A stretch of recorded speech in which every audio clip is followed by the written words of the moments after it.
साथियों, जो 2 वर्ष की बेटी के साथ में जो जघन्य अपराध हुआ है, ये अपराध इतना जघन्य है कि जिस व्यक्ति ने अपराध किया है कि वो कितना शातिर अपराधी होगा कि जिस बेरहमी से उस बच्ची को मारा गया है।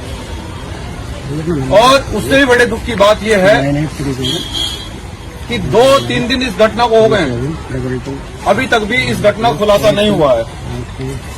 हमें ऐसा लगता है कि उत्तर प्रदेश सरकार में अपराधी पल रहे हैं। जो प्रदेश की सरकार बार बार ये दम भरती है, ये कहती है कि हम दलित पिछड़ों का नेतृत्व कर रहे हैं, हम दलित पिछड़ों को अधिकार देंगे, उनको न्याय करेंगे, तो हमें ऐसा लगता है कि सबसे ज्यादा उत्पीड़न इस सरकार में दलित पिछड़ों का हो रहा है। लेकिन हम ये कहना चाहते हैं कि भीम आर्मी जय हिंद संगठन एक पूरे देश के अंदर एक बड़ा आंदोलन चला रहा है। देखिए, देश और प्रदेश की जनता जो जिले के अधिकारी होते हैं उनसे न्याय की उम्मीद होती है, और अगर आप न्याय नहीं करेंगे तो फिर जनता सड़क पर उतरेगी मजबूरन, और फिर वो आंदोलन करेगी। और उससे पहले मैं आपको एक बात कहना चाहता हूं मेरठ के लोगों कि ये अपराध पहली बार नहीं हुआ है। मेरठ में जितने भी अपराध हुए हैं सब में हम लोगों ने न्याय की बात करी, लेकिन मेरठ के अंदर ही सबसे ज्यादा अपराध क्यों हो रहा है?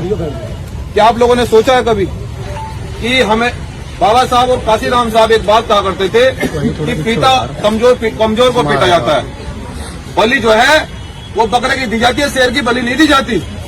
तो ये जो शेर हाथी जैसा समाज सो रहा है, मैं आपसे कहना चाहता हूं कि अगर सरकार, अगर प्रशासन अगर न्याय नहीं करता है तो फिर यहाँ आने का काम करोगे नहीं करोगे बताओ? क्योंकि देखो, हम नहीं चाहते कि कल किसी और बेटी के साथ भी हो, और इन घटनाओं पर रोक लगनी चाहिए, क्योंकि जब तक आप घर से निकलकर इन घटनाओं का सामना नहीं करोगे, अपराधी को लगता है कि ये 2-3 दिन उछल कूद करते हैं, शांत हो जाते हैं।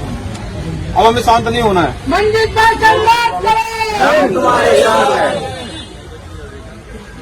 जब तक बेटी को न्याय न मिले तो हम यहाँ से हिलने वाले नहीं हैं। और जिलाधिकारी महोदय, हम आपसे न्याय की उम्मीद लेकर आए हैं। अगर आप न्याय नहीं करोगे तो भैया सरकार आपकी है, प्रशासन आपका है, आप हम पे लाठीचार्ज करवा दो, लेकिन हम संविधान को हाथ में लेकर बैठे हैं। जब तक न्याय नहीं मिलेगा, बेटों के हत्यारों को जब तक आप सलाखों के पीछे नहीं पहुंचाओगे, जब तक हम यहाँ से हिलने वाले नहीं हैं। और ये बहुजन समाज के लोग, आप भी यहाँ से संकल्प लेकर जाएं। अगर हमें प्रशासन न्याय की उम्मीद नहीं जगती है, कोई ये न्याय प्रिय कोई आश्वासन नहीं देता है प्रशासन, तो फिर तैयार करना महापंचायत जिलाधिकारी के ऑफिस के सामने होगी। और इस बार सुनो, बैठ जाओ माता जी। अब ये एक पीड़ित परिवार हो रहा है। कल एक हमारे भाई को गोली मारी। माता जी बैठ जाओ, भैया बैठ जाओ, बैठो माता जी, बैठ जाओ ये बैठ जाओ बहन, बैठ जाओ। अब ये परिवार एक और आ गया है। इस परिवार के व्यक्ति को कल गोली मारी गई है, उसमें भी अब तक कोई स्पष्टीकरण नहीं आया। तो हम ये कहना चाहते हैं कि जिस प्रकार से गोलियों से हम लोगों को भूना जा रहा है, गाजर मूली की तरह काटा जा रहा है, कब तक सहन करोगे? क्या हम लोग गाजर मूली की तरह कटने के लिए पैदा हुए? नहीं। अरे हमारे पुरखों ने शासन किया है देश के अंदर, संविधान निर्माता की कौम से हम लोग आते हैं।